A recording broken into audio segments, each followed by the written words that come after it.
The room fell silent, a suffocating hush that pressed against my eardrums, as if the air itself had been sucked out by her words. "Get intimate with your hand tonight," Sarah spat, her voice slicing through the chatter of our friends gathered around the dining table. Her lips curled into a sneer, eyes glinting with something sharper than anger, something cruel, deliberate. She grabbed her purse and stormed out, the front door slamming like a gunshot. The wine glasses trembled on the table, and I sat there, frozen, my face burning under the weight of 6 pairs of eyes. They didn't know where to look, anywhere but at me. I forced a laugh, brittle and unconvincing, and muttered something about her having a rough day. My hands shook as I poured more wine, the crimson liquid sloshing over the rim of my glass. The room resumed its hum, but the air had changed, thick with pity and unspoken questions. I wanted to scream after her, to demand why she'd chosen now, in front of everyone, to humiliate me. But I didn't.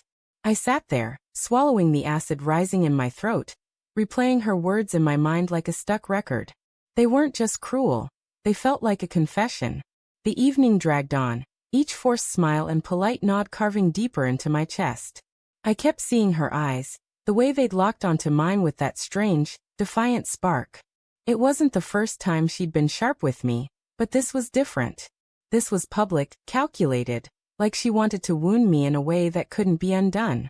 As our friends left, offering awkward goodbyes, I felt the weight of the house settle around me. Its creaking floors, the faint hum of the refrigerator, the oppressive quiet of her absence. I poured another glass of wine and sank into the couch, staring at the wedding photo on the mantel. Her smile in the frame looked like a stranger's. I tried to rationalize it. Sarah had been distant for weeks, her laughter rarer, her touch fleeting. Work stress, I told myself. Long hours at the law firm, late nights with clients. But now, her words echoed, and the excuses I'd built crumbled like sand. I grabbed my phone, scrolling through our texts. The last message from her was from this morning. "Running late, don't wait up. No love you, no warmth. Just cold efficiency." My thumb hovered over her number, but I didn't call. Instead, I opened her social media, something I hadn't done in months. Her posts were sparse, professional, photos of her at conferences, smiling with colleagues. But one image stopped me cold. A candid shot of her laughing with a man I didn't recognize, their shoulders brushing, his hand resting on her arm. The caption read, "Teamwork makes the dream work." My stomach twisted. I told myself it was nothing. A coworker. A friend. But the way her body leaned into his, the ease in her smile. It was a version of her I hadn't seen in months. I clicked on his profile. Daniel Harper, senior partner at her firm. His feed was a mix of legal jargon and polished headshots, but one post caught my eye. A photo of a dimly lit bar, 2 glasses of whiskey, and a caption. "Late nights, good fights." The date was 2 weeks ago, the same night Sarah told me she was stuck at the office. My heart thudded in my chest, a dull, insistent drumbeat. I stood, pacing the living room, the hardwood cold against my bare feet. The walls seemed to close in, the air thick with the scent of her lavender perfume lingering from earlier. I wanted to believe I was wrong, that I was reading too much into a photo, a caption, a moment. But her words at dinner kept clawing at me. "Get intimate with your hand." Why say that? Why humiliate me unless she was trying to push me away, to justify something she'd already done? I sank back onto the couch, my mind spiraling. I thought of the late nights, the unanswered calls, the way she'd started locking her phone. Small things I'd dismissed as paranoia now glowed like warning signs in the dark. I needed answers. I grabbed her laptop from the coffee table. She'd left it behind in her rush to leave.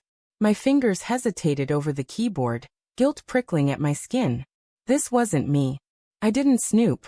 But the ache in my chest overpowered the shame, and I typed her password. It was still our anniversary date. The screen unlocked, revealing a cluttered desktop. I opened her email, my pulse racing. Most were work-related, dry exchanges about cases and deadlines. But one email, buried in a folder labeled personal, stopped my breath. It was from Daniel, sent 3 days ago. "Meet me at the usual spot. Can't stop thinking about you." My vision blurred, the words searing into my brain. I clicked through more emails, each one a dagger. "You make this worth it." Need you tonight. She doesn't suspect anything. The room spun. I gripped the edge of the couch, my knuckles white, nausea churning in my gut. Sarah, my Sarah, the woman I'd built a life with, wasn't mine anymore. The betrayal wasn't just a possibility. It was a fact, written in black and white. I wanted to scream, to smash the laptop, to burn the house down and erase every trace of her. But I didn't. I just sat there, drowning in the weight of it, my love for her tangling with the rage, the heartbreak, the disbelief. How could she? How could I not have seen it? The front door clicked open, and my heart lurched. Sarah's silhouette appeared in the doorway, her coat slung over her arm. She froze when she saw me, her eyes flicking to the open laptop. For a moment, neither of us spoke. The air crackled with tension, like the moment before a storm breaks. "What are you doing?" she asked, her voice low-guarded. I stood, my hands trembling. "Who's Daniel?" The question came out sharper than I intended, laced with all the hurt I couldn't hide. Her face paled, but she didn't flinch. "A colleague," she said too quickly. "You know that. Don't lie to me." My voice broke, and I hated how weak it sounded. "I saw the emails, Sarah. I saw everything." She set her purse down slowly, her movements deliberate, like someone defusing a bomb. "You went through my emails?" Her tone was accusatory, but there was no real surprise in it. She knew. She'd always known this moment would come. "Tell me the truth," I said, stepping closer. "Are you sleeping with him?" Her silence was louder than any confession. She looked away, her jaw tight, and in that moment, I saw her guilt, her shame, her defiance. "It's not what you think," she whispered finally, but the words were hollow. "Then what is it?" I shouted, my voice echoing off the walls. "Because it looks like you've been lying to me, sneaking around, making a fool of me in front of everyone." Her eyes flashed with anger now, the same fire I'd seen at dinner. "You think you're so perfect, don't you? Always playing the good husband, never asking what I need." I was suffocating, Mark. "Daniel, he sees me. He listens." Her words hit like a punch, stealing my breath. I wanted to argue, to tell her she was wrong, but part of me wondered if she was right. Had I missed something? Had I failed her? The doubt gnawed at me, even as the betrayal burned. "So you humiliate me? You throw it in my face in front of our friends." "I didn't mean to," she said, her voice cracking. "I was angry. I'm tired of pretending everything's fine." I laughed, a bitter, broken sound. "Pretending? You've been pretending with me for months. Maybe years." She didn't respond. She just stood there, tears welling in her eyes, but I couldn't feel sorry for her. Not now. The room felt too small, the air too thick. I grabbed my keys and headed for the door, my heart pounding in my ears. "Where are you going?" she called after me, her voice small. I didn't answer. I couldn't.